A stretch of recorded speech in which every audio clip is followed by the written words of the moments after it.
আসসালামু আলাইকুম ওয়া রাহমাতুল্লাহ। প্রিয় দর্শক, কেমন আছেন আপনারা? আশা করি ভালো আছেন। দেশ এবং দেশের বাইরে যেখান থেকে আমার এই কৃষি চিত্র চ্যানেলের রসুনের ভিডিওটা উপভোগ করছেন, আপনাদের সকলকে জানাই আন্তরিক শুভেচ্ছা ও অভিনন্দন। দেখি বর্তমানে আজকে রসুন কত টাকা কিনলো বড় ভাইয়েরা, একটু সঙ্গে থাকুন।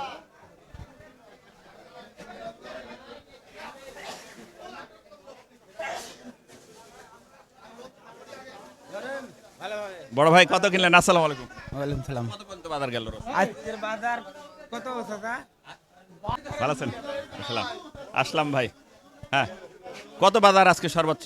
ভাই সর্বোচ্চ বাজার আজকে এটি 3700 টাকা এমন আছে। 3500 আসছে না? আসছে। আল্লাহু আকবার। সেটা কোনটা? এই 3500? এর ভিতরে আছে, কিন্তু ভিতরে আছে। 3700 3400 পর্যন্ত আমি দেখলাম।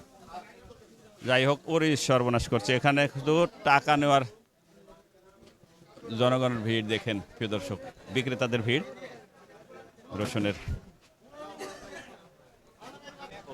এই যে খুচরা মাঠ বিক্রি হয়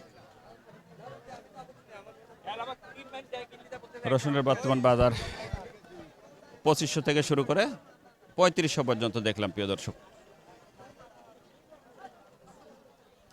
কৃষি চিত্র কত বলছে? 2200 দাম বলছে, খুব বাজার কম। 2200 না? 2200 দাম বলছে, বাজার খুব কম। এটা খুব লস হয়েছে রসুনের। রসুনের লস হচ্ছে ভাই। আপনার কত বলছে? আমারটা 2500 বলছে। 2500। হ্যাঁ। আপনারটা কত বলছে? হে ধরেন না ভাই। আচ্ছা, ঠিক আছে, ধন্যবাদ। প্রিয় দর্শক, এই ছিল আমাদের রাজশাহী জেলা রসুনের আপডেট। দেখা হবে নতুন কোনো রসুনের বাজারে, নতুন কোনো রসুনের আয়োজনে। সে প্রত্যাশা, সে পর্যন্ত ভালো থাকবেন। কৃষি চিত্র থেকে মোহাম্মদ আসলাম উদ্দিন, আল্লাহ হাফেজ। এই মাল বেচতে পারেন না, এখনো 2200 টাকা দাম বলে। এই ভাগে কি করে চলবি এই দেশের লোক? আর রহিম ভাই কিছু বলে না। এটা কত কিনছে? এই মালটা 2400 বেচা হলো। হ্যাঁ, 2400 বিক্রি হলো। রসুনের বাজার তো কমই দেখছি একটু। আচ্ছা।